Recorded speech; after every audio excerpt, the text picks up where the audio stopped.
Hello again guys, it's Carly from the Poetry of Nice, and today I have the next part in my Reselling 101 series. If you missed the series so far, I have so far covered how to create a title, how to create a description, and this video is going to be about all of the photographs that you should be taking and including in your listing when it comes to selling clothes or anything really online. If you're new to this channel, welcome.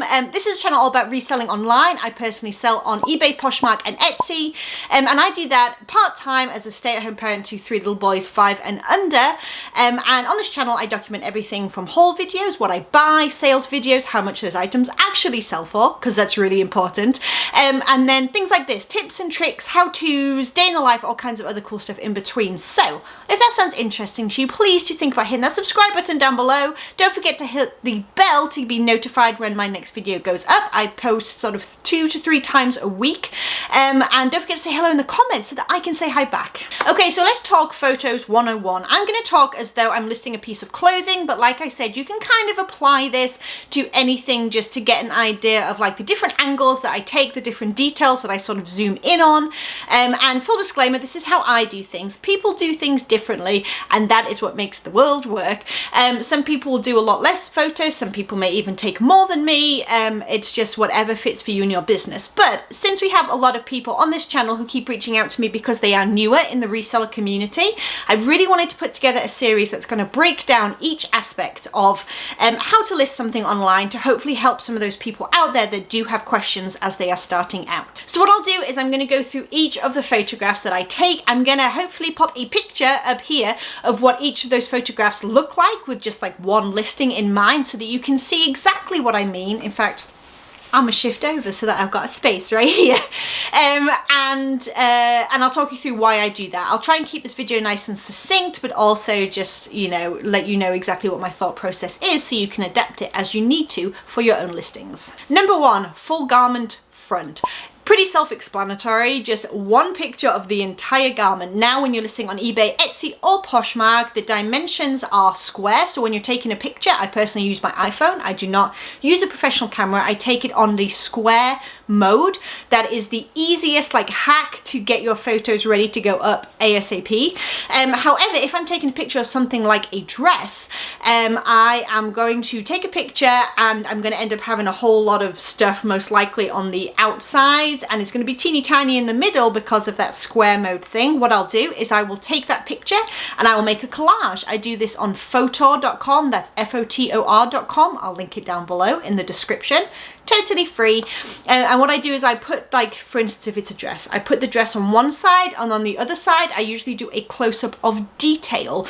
If there's something fun about the item, maybe it's the print, maybe it's some embroidery, maybe it's the tag if it's a really nice brand. It just gives me the ability to give my buyers a little bit more visual information as to why they should be interested in my item, and also it makes my pictures look just a little bit neater. Photo number 2, I personally do a close-up of the first half of the top of the dress, of the jeans, whatever it is, so that I am showing exactly how that sort of fits, how it sits on my mannequin, or if it's a flat lay, how it just lays, and obviously that's going to be zooming in on any detail or color or whatever as well. Number 3 is going to be the bottom half of that item, again showing that detail, showing that color, showing how it sits. Just gives my buyer a little bit more zoomed in information visually about my item and what it has to offer. Photo number 4 for me is usually sort of a mix between the bottom hem and the sleeve. I don't do this for everything. Obviously it's a t-shirt, I'm not going to be doing that, but if there's any kind of detail, like perhaps it's a fitted like poet sleeve where it billows out, perhaps it's a bell sleeve, perhaps there is like a lace detail around the bottom, I'm going to go ahead and zoom in on those two elements together. Again, just close-up information, show my buyer exactly what the details of my garment are. Number 5 is going to be my top, basically. So it's going to be like a corner, so it's going to show the sleeve. It might show, like if it's a dolman sleeve or something like that, it might show that detail. Bear in mind, if there's something like a slouchy dolman sleeve or a batwing sleeve, kind of the same thing, or a bell sleeve or something like that you're wanting to show, I do tend to like hold my garment. I don't get my fingers in the picture, but I'll kind of hold it to be able to show that like natural shape within the photograph. Again, I'll be inserting photos so you can see exactly what I mean when I'm saying these things, but it's going to show like a little bit more of the draping perhaps, and also that close-up of the shoulder is something that I use a lot if there's embroidery, if it's a knit knit piece to show what the knit is like. Is it a thin knit, a chunky knit, a cable knit, whatever? Is it marled? Is it heathered? It's going to really sort of zoom in on that detail for the buyer. Photo number 6 is going to be details, essentially. That's going to be anything from, like I said, embroidery, and this will be really close up, perhaps print really close up, perhaps beadwork. If it's a textured piece, like a textured, like bobbly knit, I might take a picture on an ever so slight angle so I can kind of show the height of that texture. To, again, really helpful for my buyer to see exactly how textured it is, because it's hard to explain that in the description sometimes. It might be crochet detail, it might be like an exposed zipper or some pleated detail. Anything like that that I think really sets my item apart from something else, i.e. it's what makes it beautiful, it's what makes it what it is. Photo number 6 is pretty much where I'm going to show that off. Photo number 7, and bear in mind I'm kind of capping this at 8 because that's what Poshmark allows. However, you can do more, you can not do collages, all that good stuff if you want to expand a little bit more for eBay and Etsy. But photo number 7 for me is going to be a back and side view collage. I do them together because, again, that square mode, it tends to kind of zoom out and you kind of lose it a little bit, especially if it is a longer piece. I end up getting some of my garage in the sides, which definitely is not professional.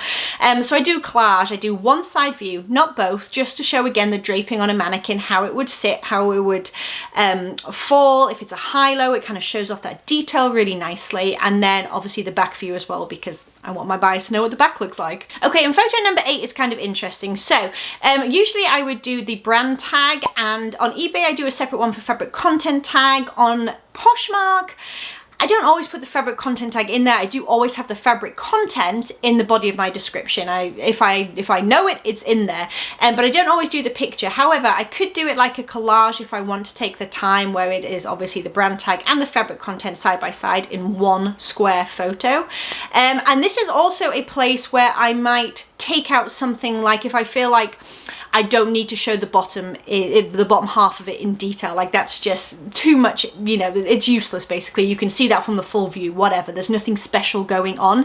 I might remove that photo, because if I have something like a floor to show, I'm going to want to make sure that that is within the body of my photographs as well as my description. So I will be doing a zoomed in view of the floor. If there are several floors and I'm wanting to give an example of them, that is where I will probably take those several photos and I will make a floor collage, as it will, FLAW, in case my accent is throwing you off, just so you know.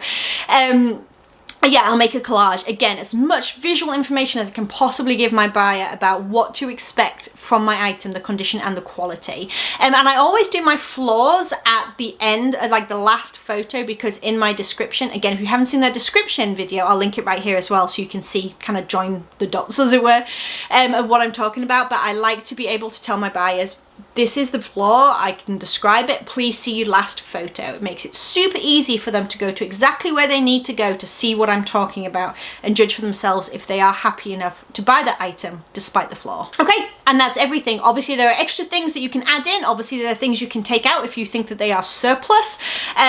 Essentially, that is what I do. I do it the same way every time, give or take, a little adaptation depending on what the item is, because I like to keep everything super duper streamlined. It lets me list faster, and hopefully it helps me to not miss any information that I need to be giving my buyer about my item. Thank you guys so much for joining me on this video again. I hope that you are enjoying this series. If you're new, please don't forget to say hello down below, and if you have any questions, feel free to throw them down there as well. I'm happy to answer whatever I can through the comments, and we also have a really knowledgeable community here right now who are super helpful answering other people's questions as well, so you are bound to get a good answer down below in the comments. If you enjoyed this video, please do think about giving it a thumbs up. Please do subscribe if you haven't yet, and hit that bell so you get to see the next video when it pops up, and I will talk to you in the next one. Bye you guys, and have an amazing week.